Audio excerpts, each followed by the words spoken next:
For as long as I can remember, people have been curious or fascinated by my race or ethnic background. People always asking questions, people thinking that I'm Italian or Mexican, don't know if I'm black or white.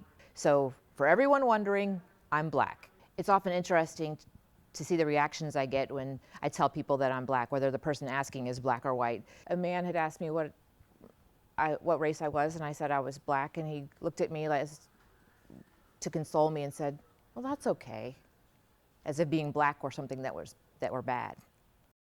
The white kids at school would tell racist jokes and use the N-word, and they'd say, "Oh, we don't mean you, Jackie." I remember being in middle school, sitting at a table with the 5 other black girls in our school.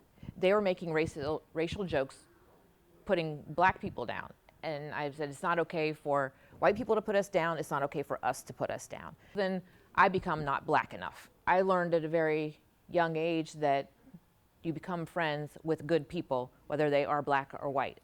The thing I love now is that the beauty industry is so diversified, and even media, you see people from all different backgrounds. Growing up, it wasn't that way for me. I do also remember in high school, a guy telling me, "You're only pretty because you're black. If you were a white girl, you'd be ugly." When black people walk into a room of mostly white people, there's a burden of our having to make white people comfortable with us being there. And we're already uncomfortable because there's no one like us in the room.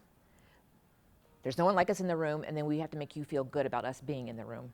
There are 2 white men, 1 white woman, and then me, the black woman. We were driving somewhere in downtown Pittsburgh, and I remember the white woman in the car said, "Oh, watch out, there's a black man in the alley."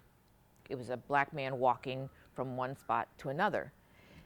And I told her, I was like, "Do you realize what you just said?" I said, if it were a white man walking through the alley, would you say, "Oh, watch out, there's a white man in that alley"? Would you say, "Watch out, there's a man in the alley"? Would you even be afraid? Why is it that your first reaction is fear because you saw a black man?